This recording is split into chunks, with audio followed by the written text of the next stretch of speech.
In this episode of Flash Professional, we're going to be understanding some of the basic drawing shapes. First thing we need to do, though, before we get into drawing is understand the difference between merge drawing and object drawing.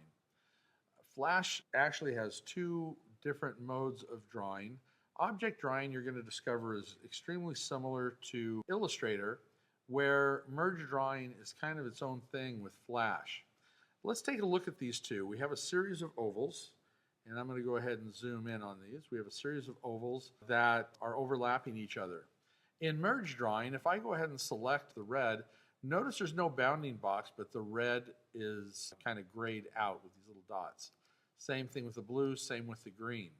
Now in object drawing, I do have bounding boxes that appear when I click on them. And just like in Illustrator, when I click on one and drag it out, it has a stacking order. And that stacking order doesn't change.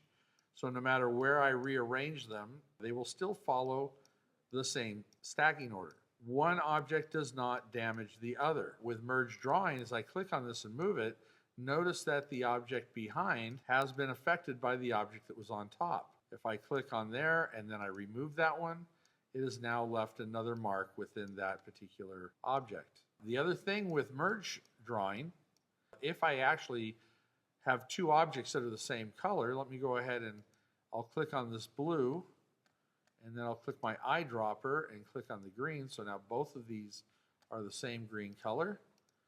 If I click on that now to move it, they have both joined together. So those objects are now joining objects. Same thing here. Go ahead and click that eyedropper again. Click. And now if I deselect, reselect, those are all now the same object.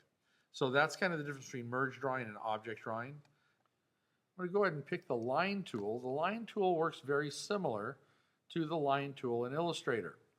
There is no fill color, there's only stroke color, so let me get a nice dark stroke.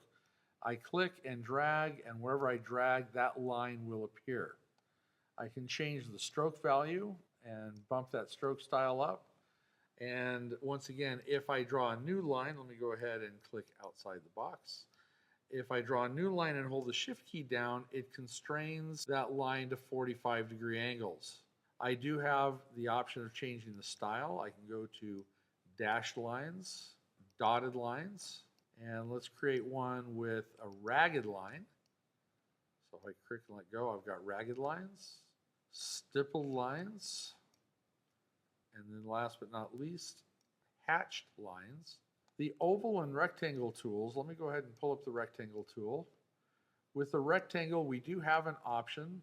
We can choose the stroke and the fill.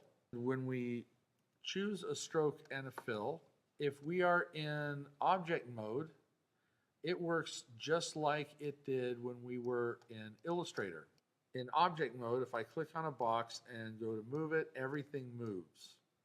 If I was to draw the same object using merge mode, and then I go to click on an object, notice if I clicked on the green, only the fill is selected. Undo that. If I click on the stroke, only one segment is selected unless I double click and then the entire stroke is selected. Undo that.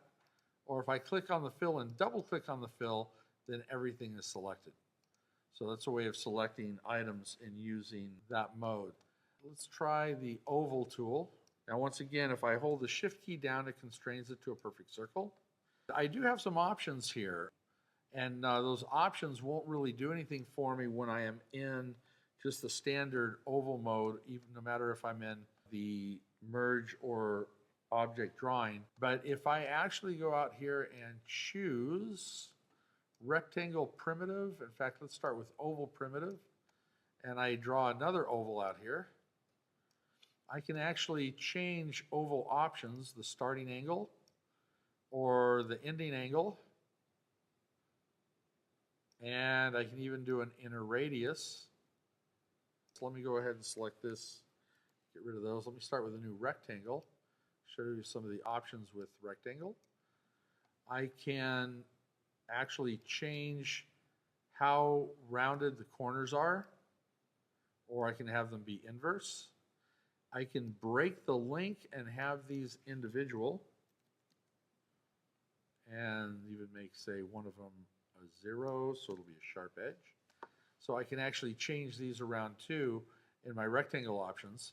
Once again, when I'm in primitive, it will do it after I've created the shape. But if I'm not in primitive, I have to set those shapes up first if I'm in standard mode. Let's take a look at the Polystar tool. And the Polystar allows us to create polygons and stars. If I click on the option, right now it's set to polygon. Let's go ahead and go to star, 5-point star.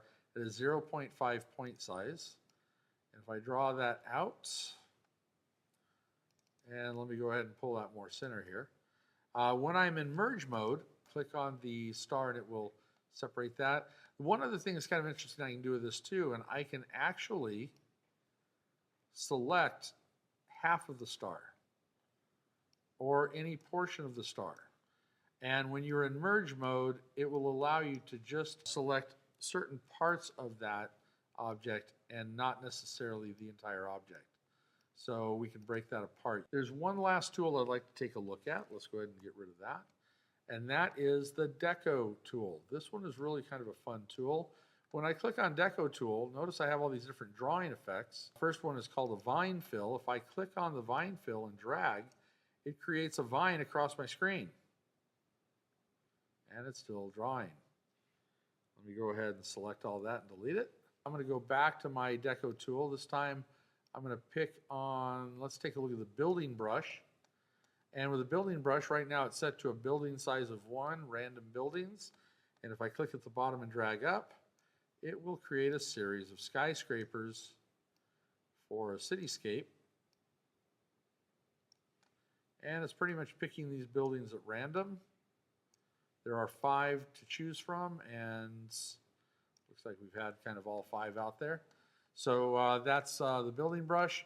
We also have an ability of doing a tree brush. And with a tree, if I just kind of drag from the bottom and drag up, it creates my tree. This is the Deco Tool. Have fun with that. There's a lot of things out here. I'm not going to show them all to you, but there are a lot of options as far as trees, a lot of options out here as far as different types of things that you can create with a flower brush. So once again, there's a lot of fun things to play with that Deco Tool. Once again, play around with the oval, rectangle, Polystar, and Deco. Your assignment is to go ahead and create an image using these tools, and that's the basic shapes.